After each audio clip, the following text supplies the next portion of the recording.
دو قبیلے، اصل تو 3-4 قبیلے تھے، بنو قریظہ، بنو نذیر اور بنو قینقاع۔ بنو قریظہ ان کا اس آیت میں ذکر ہے، اور بنو نذیر کا یہاں ذکر ہے، اور بنو قریظہ کا دوسری آیت میں ذکر ہے۔ بنو قریظہ کو تو قتل کیا گیا سن 5 ہجری میں، جب غزوہ خندق ہوئی اس کے بعد ان کے ساتھ معاملہ ہوا، اور بنو نذیر ان کو چیرا وطن یعنی مدینہ منورہ سے نکلنا، ان کی آسمانی کتابوں میں سب لکھا ہوا ہے۔ آپ صلی اللہ علیہ وسلم جس کو مدینہ منورہ تشریف لگے، دوست اور بزرگوں اس کو اس لیے بھی جاننا ہے کہ آپ صلی اللہ علیہ وسلم پر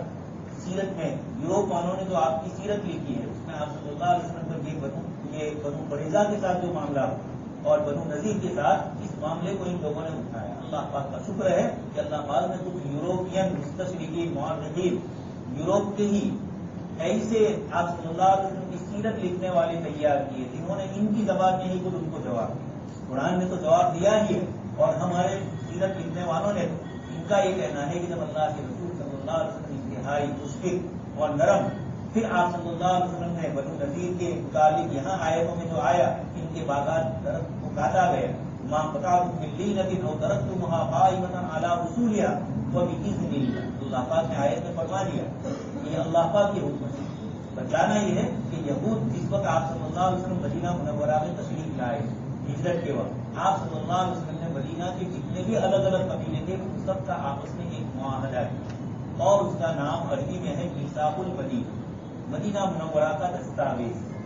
اور گجراتی میں اس کو مدینہ گھوسرا کہا جاتا ہے کہ یہ آپ صلی اللہ علیہ وسلم نے اس طرح کا معاملہ کیا۔ انگلش میں بھی اسی طریقے سے یہ لفظ ہے، اس میں پورا ہمارے سیرت نگاروں نے جس قبیلے سے حضور نے معاہدہ کیا، یہودیوں کے، مشرکین کے، اوس اور خزرج کے، ان سب کا ذکر ہے۔ آپ صلی اللہ علیہ وسلم نے اس وقت ان سے معاہدہ کیا تھا، اس پورے معاہدے کو یہ مسلسل توڑتے رہے، بدر کے موقع پر بھی، احد کے موقع پر بھی، خندق کے موقع پر بھی، بیچ میں بھی جب بھی اخبار آئے، قرآن نے یہودیوں کا ذکر کیا ہے۔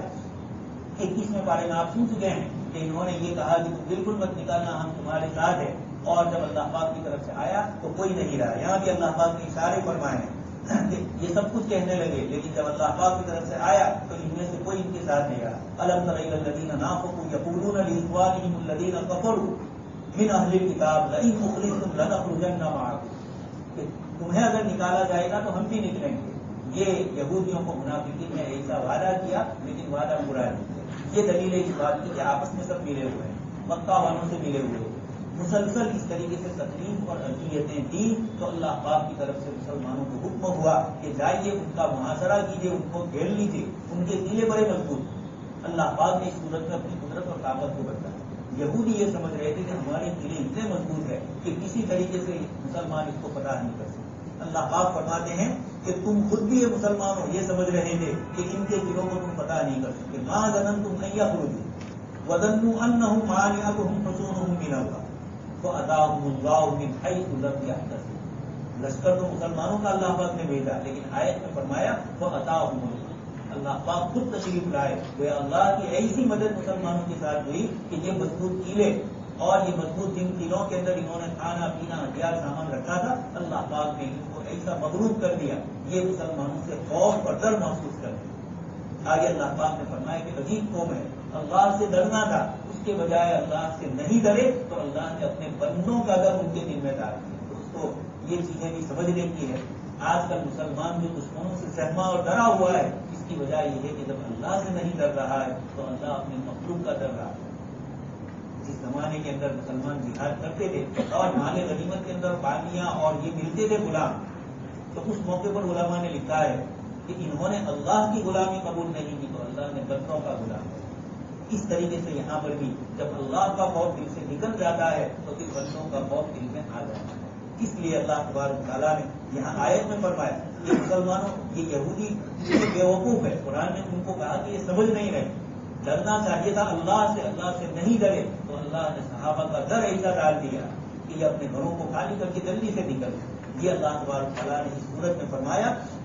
پھر صحابہ کی تعریف فرمائی، مہاجرین کی، انصار کی اولاد کی، اللہ پاک نے ان تمام کی تعریف فرما کر اشارہ کیا، اور آگے پھر اس کے بعد اللہ پاک نے اپنی صفات کو بھی ذکر فرمایا، اللہ پاک کی اسماء الحسنی کو اللہ پاک نے ذکر فرمایا، ایک ایک اللہ پاک کی صفت، عالم الغیب والشہادہ، الرحمن الرحیم، الملک القدوس، سب صفات اللہ تبارک تعالیٰ کی ایسی ہے. اللہ پاک نے خود قرآن کریم میں فرمایا وَلِلَّهِ الْأَسْمَاءُ الْحُسْنَىٰ فَادْعُوهُ بِهَا. اللہ پاک کے اچھے اچھے نام ہیں مثل العال. ان اچھے ناموں سے تم اللہ پاک کو پکارو.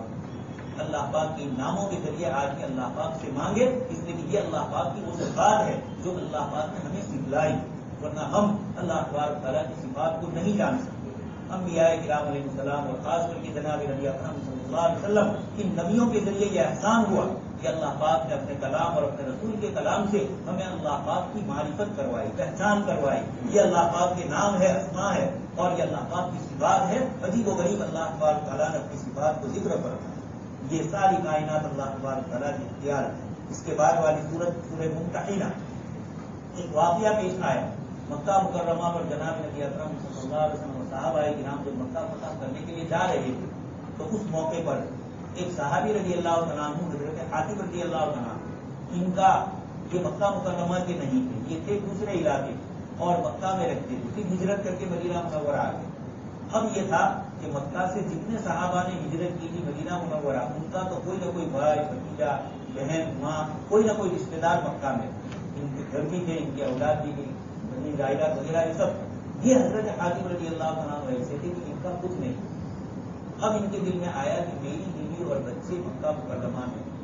اور جب مکہ والوں کو پتا چلے گا کہ مسلمان حملہ کرنے کے لیے مدینہ سے آ رہے ہیں تو یہ میری بیوی اور بچوں کو نقصان پہنچائے گا. اور چونکہ میرا وہاں کوئی ہے نہیں, اس لیے مجھے میرے بیوی بچوں کو کون بچائے گا؟ دوسرے مسلمانوں کی بیوی بچوں کو تو ان کے رشتے دار بچائیں گے, میرے بیوی بچوں کو کون بچائے گا؟ اس لیے ان کے دل میں آیا کہ اللہ پاک نے آپ صلی اللہ علیہ وسلم کے لیے فتح نہیں کی ہے, وہ تو ہو کر رہے, لیکن میں اپنے بچاؤ کے لیے کل لوں کہ چھوٹا سا خط لکھ دوں مکہ والوں کے نام, تاکہ جب ان کے پاس یہ خط پہنچے تو ان کے اوپر میرا احسان ہو جائے اور وہ میرے بیوی بچوں کو نہ سکا. دوستو, صحابہ کرام کی تربیت اور تعلیم اللہ پاک خود فرماتے ہیں اللہ پاک کو یہ پسند نہیں آیا. آپ صلی اللہ علیہ وسلم کو اللہ پاک نے وحی کے ذریعے بتلا دیا کہ ایک عورت جا رہی ہے مکہ مکرمہ, آپ بھیجیے روضۃ الخاف ایک جگہ ہے وہاں آپ بھیجیے اور وہاں سے اس کے پاس سے وہ خط نکل گئے. حضرت مقدار حضرت علی رضی اللہ تعالیٰ عنہ کو آپ صلی اللہ علیہ وسلم نے بھیجا تو وہاں گئے, اس عورت کو کہا کہ خط لاؤ, اس نے کہا نہیں. حضرت علی رضی اللہ تعالیٰ عنہ نہیں, ہم میرے کپڑے اتار چنانچہ پھر اندر سے نکالا.